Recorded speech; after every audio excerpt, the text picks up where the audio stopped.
আসসালামু আলাইকুম। কেমন আছেন সবাই? আশা করছি আপনারা সবাই ভালো আছেন। আল্লাহর অশেষ মেহেরবানিতে আমরাও ভালো আছি আলহামদুলিল্লাহ। এই ভিডিওটা আমার গতকাল রাত্রে করা। কালকে রাতে প্রচুর পরিমাণে বৃষ্টি, সাথে বজ্রপাত, বিজলি চমকা সেটা অনেক অনেক সারা রাত ধরে এরকম ছিল। আমি এটা 9:30 10টার দিকে রাত্রেবেলা আমি বারান্দার নামাজ পড়ে এশার নামাজ পড়ে এসে কতক্ষণ বারান্দা দাঁড়িয়েছিলাম, ওখান থেকে ভিডিওটা করা। কালকে এত বৃষ্টি হয়েছে আর প্রচুর পানি হয়েছে। পানিটাও আপনাদের দেখাবো সকালে যে কী পরিমাণে পানি বেড়েছে।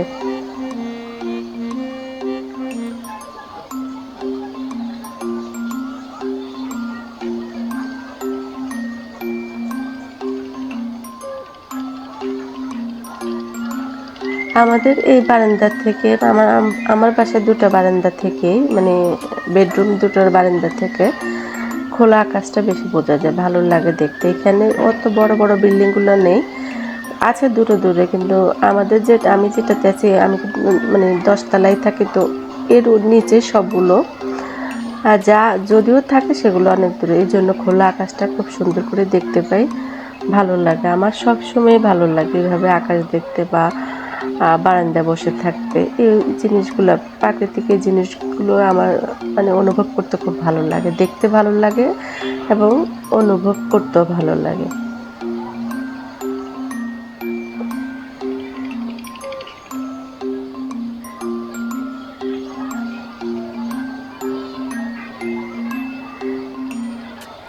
আমি এই কয়েকদিন ভিডিওতে আসলে কথা বলতে পারিনি। কথা বলতে কিছু সমস্যা হচ্ছে আমার, এই জন্য আমি কথা বলতে পারিনি। মিউজিক দিয়ে ভিডিও ছেড়ে দিচ্ছি। এটা সকালবেলায় দেখুন, এই যে সকালবেলা ঘুম থেকে উঠে আমি ফজরের অনেক পরে, এটা 6:30 7টার দিকে ভিডিওটা আমার করা। তখন উঠে দেখি যে রাতের বেলা যেভাবে বৃষ্টি হয়েছে, এভাবে নিচের এই জায়গাগুলোতে, এই রোডগুলোতে সবসময় পানি জমে যায়। কেন জমে যায়? আর এখানে না, ঢাকায় অনেক জায়গায় পানি জমেছে। মিরপুর তারপরে নিচে অঞ্চল, আমার বাসা মিরপুরেই, এখানে পানি জমে এটা আমি জানি, কিন্তু এটা তো আমার বাসার ব্যাক সাইডে। এই জায়গাগুলোতে একটু বৃষ্টি হলে পানি জমে যায়, কেন এরকম হয় বুঝি না। আর এখানে খাল খনন বা ওই যে পলিথিনগুলো ফেলা হয় জায়গায় জায়গায়, পানি যেতে পারে না, এসব কারণে পানিটা জমে। কিন্তু কালকে যে পরিমাণে বৃষ্টি হয়েছে, অনেকের হাঁটু সমান পর্যন্ত পানি। আমি ভিডিওটা যতটুকু পেরেছে জুম করে আপনাদের দেখাচ্ছি। ভালো লাগে না এই ধরনের এগুলো, মানুষের বাসায় বাসায় যারা এখানে স্বল্প আয়ে চাকরি কাজ করে, যেমন শ্রমজীবী যারা রিক্সা, তারপরে এরা যারা চালায়, বিশেষ করে এই টিন সেটগুলো, তারাই থাকে। কারণ এখানে অনেকগুলো রিক্সা টিক্সা থাকে, তো ওই জন্যই বললাম। আমার হয়তো বা ভুলও হতে পারে। তবে ওইসব মানুষগুলো বাসার ভিতরেও পানি। আমার বাসায় যে হেল্পিং হ্যান্ড দুটো থাকে, ওদের বাসায় নাকি পানি ঢুকে গেছে একদম হাঁটু সমান পর্যন্ত পানি। কি অবস্থা তাদের! এবার আমি চিন্তা করি বাচ্চা নিয়ে ওরা কিভাবে থাকে। আল্লাহ আমাদেরকে যেভাবে রেখেছে আলহামদুলিল্লাহ, আমরা আল্লাহ আমাদের অনেক ভালো রেখেছে। সবসময় এগুলোর শুকরিয়া করা দরকার, সবসময় করা উচিত। এই যে এখানে দেখুন কি অবস্থা, একটা লোকটা হাঁটু সমান পর্যন্ত তার পানি।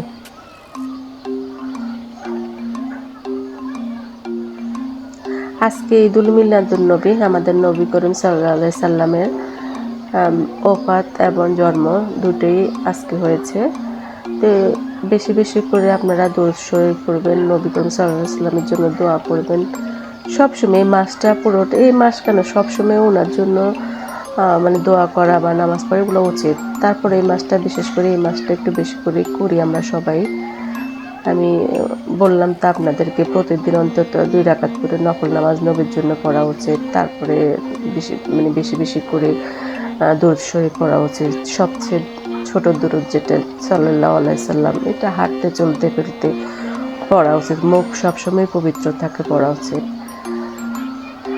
কথা বলতে বলতে চলে আসলাম আমার এই যে বাসায় কিছু কাজকর্ম, এগুলো আমার সকালবেলারই একটা রুটিন। এগুলা মানে পরিষ্কার টরিষ্কার করা সবাই, এটা শুধু আমার বাসায় না সবার বাসায়। তবে যেহেতু আমি সামনে এসে ভিডিও করি না, ওদের কিছুই টুকটাক ভিডিও আপনাদের সাথে উপস্থাপন করি। আর রান্নাটা আপনারা অনেকেই কমেন্ট করেন আমার রান্না দেখতে আপনাদের ভালো লাগে, সেজন্যই আসলে বেশি আগ্রহ পাই, সেজন্যই আমি রান্নাটা দেখাই।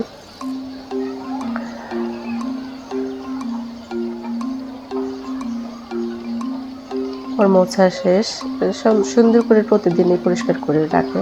আজকে আপনাদের সাথে দুটো রেসিপি শেয়ার করব। একটা হলো ইলিশ, মানে ইলিশ মাছটাকে আমি এটাকে একটু বেশি করে রসুন দিয়ে আমি এটাকে অনেকটা ভুনার মতো করেছি। তো অত ভুনা না, ঝোল রেখেছে, যাই হোক। এটাকে আমি রসুন ইলিশ বলি, বা এটার অন্য কোনো নাম আছে কিনা যায় না, যেহেতু রসুনের পরিমাণটা বেশি থাকে সেজন্য রসুন ইলিশটা বলে। তবে সত্যিকার এই রান্নাটা অনেক ভালো লাগে। আর এটা ট্যাংরা মাছ দিয়ে আলু দিয়ে, এটা খুবই সামান্য পরিমাণে করেছে। আমার এক বেলার জন্য যা করি সেটাই। এখানে ইলিশ মাছ, এটা সকালবেলা উঠে ফ্রিজে মানে ডিপে ছিল, আমি কাটা ছিল না আমার, মানে কাটার জন্য মানে এগুলো রান্না করবো সেটা একটা ভেজাল লাগে আমার কাছে সবসময়। আর আপনাদের ভাই সবসময় এগুলো কেটে আনে, যেগুলো আমরা মানে সবসময় মানে খাওয়ার জন্য, যেগুলা সব কিছু তো খাওয়ার জন্যই আনে, তারপরেও যেগুলো আমি ডিপ ফ্রিজে সংরক্ষণ করে রেখেছি ওগুলা থেকে আজকে একটা বের করতে হলো, কারণ কাটা সব কিছু পিস পিস করে যেখান থেকে নিয়ে আসে ওগুলো আসলে শেষ হয়ে গিয়েছে, এটাই বাইর করতে হলো এখান থেকে। এখন এটা কাটতে হবে। এটা এই মাছটা আমার 1 বছর 1.5 বছর খুব ভালোই থাকে। এইভাবে আমি কিছু মাছ রেখেছি ডিপে, তো ওখান থেকে একটা বের করে আজকে নিলাম, কারণ কাটা মাছ ছিল না, সেজন্যই। মাছটা কেটে ধুয়ে পরিষ্কার করে নিয়েছে যতটুকু রান্না করব, যেহেতু আমি এক বেলার জন্য সবসময় রান্না করি, আর সেজন্য আমি আসলে ওইভাবেই করে নিয়েছি। মাছগুলোকে ধুয়ে হলুদ আর লবণ মেখে একটু সময়ের জন্য ম্যারিনেট করে রেখেছি। যে কোনো কিছুই যদি একটু ম্যারিনেট করে রাখা হয় তাহলে খেতে ভালো লাগে।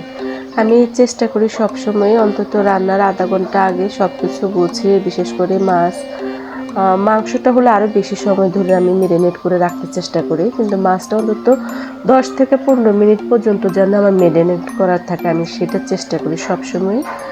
অনেক সময় তাড়া লেগে যায় বা খুব দ্রুত, বা ওটা আলাদা, কিন্তু রেগুলার যে রান্নাগুলো আমি করি সবসময় ওইসব রান্নাটা আমি এভাবেই করে নিই। মাছগুলো যদি পরিষ্কার করে হলুদ লবণ মেখে রেখেছিলাম, এখন একটু ভেজে নেব। এই মাছটা হালকা করে ভেজে নেব। আমার বাসায় আমার হাজব্যান্ড বা আমার বাচ্চারা ওরা ভাজি মাছ না হলে, মানে মাছটা যদি ভাজি করে না হয়, এটা না রান্না করে ওরা খেতে চায় না। এটা যে কোনো মাছই আপনারা হয়তো বা খেয়াল করেছেন, আমি এতদিনের রান্নাগুলো দিয়ে দেখাচ্ছি, মানে আমার মাছগুলো ভেজে রান্না করতে হয়। আর এই মাছটা কষিয়ে রান্না করলেও স্বাদটাও ভালো লাগে। আমার মা সবসময় বলবে যে ইলিশ মাছ ভেজে রান্না করলে স্বাদটা চলে যায়। তা আমি কী করবো, আমার বাসায় যারা আমার বাচ্চারা বা আমার হাজব্যান্ড ওরা ওভাবে পছন্দ করে না, এই জন্যে আমার একটু হালকা একটু মানে ফ্রাই করে নিতে হয়। এটাকে আমি হালকা ফ্রাই করে নেব, তারপর এটাকে রান্না করে নেব।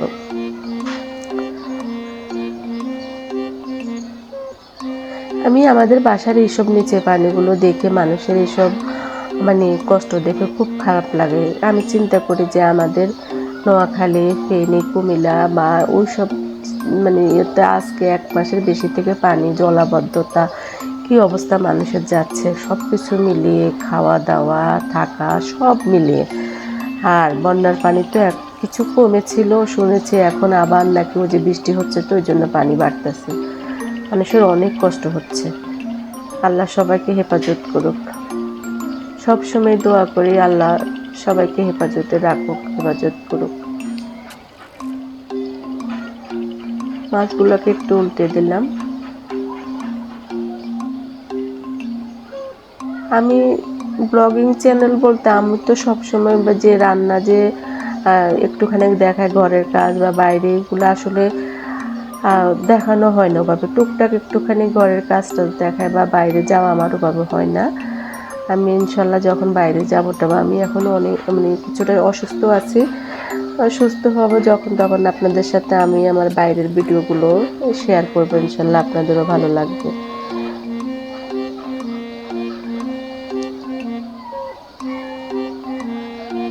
মাছটাতে ডিম ছিল, আর ডিমটা বের করলে আমার কাছে খেতে ভালো লাগে না, তবে ডিমটা সহ যদি মাছটা রান্না করা হয় এটা ভালো লাগে, এটা স্বাদটা ভালোই লাগে। অনেক সময় আমার হাজব্যান্ডে যখন বাজার থেকে মাছ কিনে নিয়ে আসে এইসব ডিম যদি থাকে ওরা তো কেটে দেয়, তো ওরা কি করে মানে ডিমগুলোকে আলাদা করে লম্বা করে বের করে তারপর মাছটা পিস করে নেয়। আমার ওটা ভালো লাগে না। দেখা গিয়েছে ওই ডিমটার আবার যদি আমি ছোট ছোট করে কেটে এইগুলো আমি যে দিতে যাই ওগুলো ভাজতে গেলে বের হয়ে যায়, ভালো লাগে না।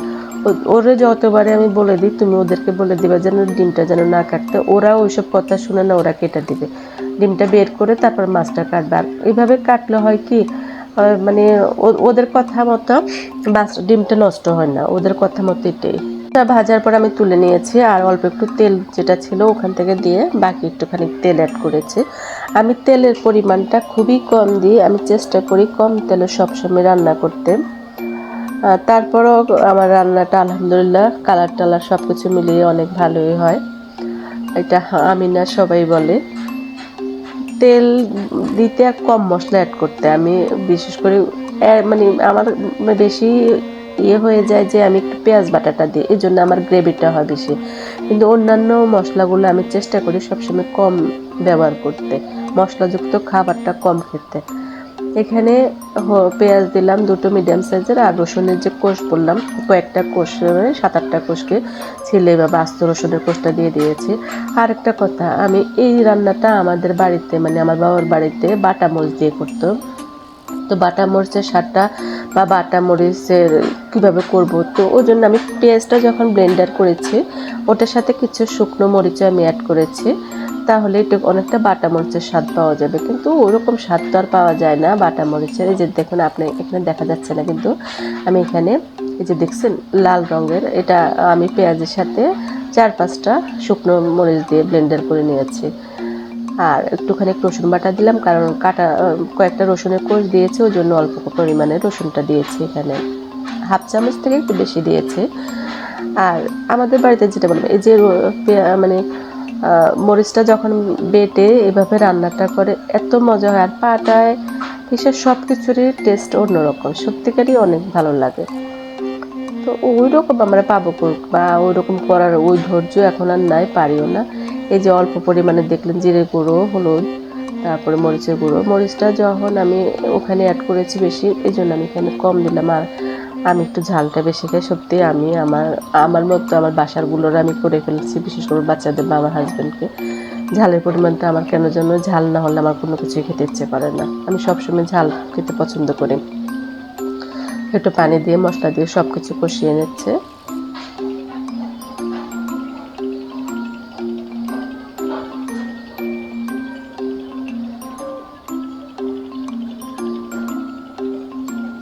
কালকে আমি যে ভিডিওটা পোস্ট করেছি আসলে এখানে অনেক কথাই ছিল, কিন্তু বুঝলাম না ভয়েস ওভারটা কীভাবে কাটা গেল, আমি বুঝলামই না। আমার ভিডিও পোস্ট করার পরে অনেক পরে আমি দেখি যে আমার ওখানে কোনো ভয়েস নাই, শুধু মিউজিকটা আছে, কেন আমি সেটাই বুঝলাম না। তবে খারাপ লাগলো যে অনেকদিন পরে ভয়েস দিলাম, তাও বেশিক্ষণ অল্প কিছুক্ষণ কথা বলেছে কিন্তু সেটাই আমার অ্যাড হলো না। এটা আমি কেন এত কিছু তো আসলে বুঝি না, বা আমার নিশ্চয়ই কাটা গিয়েছে এই জন্যই হয়নি, না হলে তো হতো। একটু এই মশলাটা একটু ভালো করে কষিয়ে নিয়ে আমি মাছটা দিয়ে বেশিক্ষণ রান্না করবো না, হয়ে যাবে ওটা, কারণ মাছটা তো আমি হাফ ফ্রাই করিয়ে নিয়েছি। আর যদি আপনারা মাছটা কষান তাহলে অবশ্যই এই মশলাগুলো কষিয়ে মাছটা কষিয়ে নেবেন প্রথমে, তারপরে ঝোলটা দিয়ে রান্না করে নেবেন।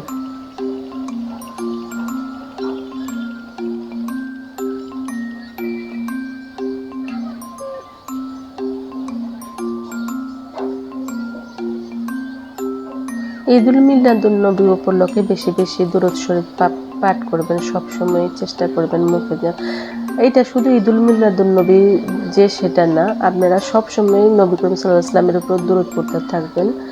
আল্লাহ খুব পছন্দ করে আল্লাহর নবীর জন্য বা আল্লাহ রাসূলদের জন্য বা রসুল মানে কেউ কিছু পড়লে উনি আল্লাহ খুব পছন্দ করে। আর সবসময় বেশি বেশি পড়বেন দুরূদ শরীফ বা অন্যান্য দোয়া কালামগুলো যে যেটা জানেন বেশি বেশি পড়তে চেষ্টা করবেন। এবার মাছগুলো দিয়ে দিলাম।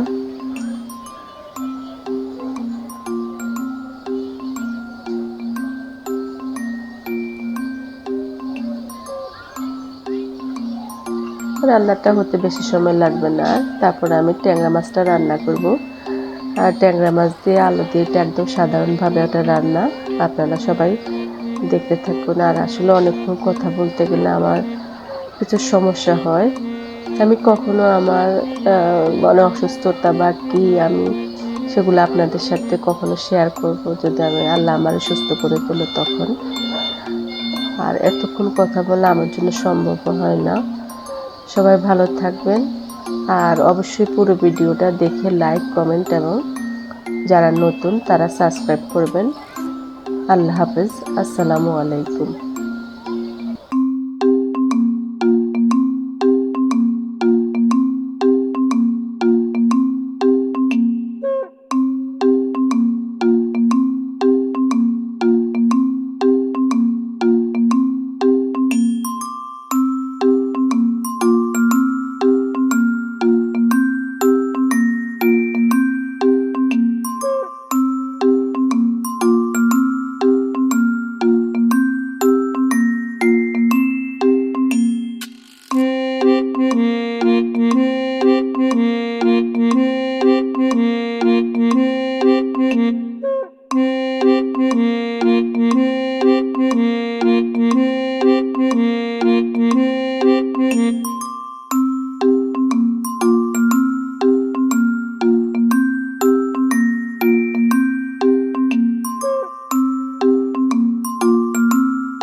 Mm-hmm.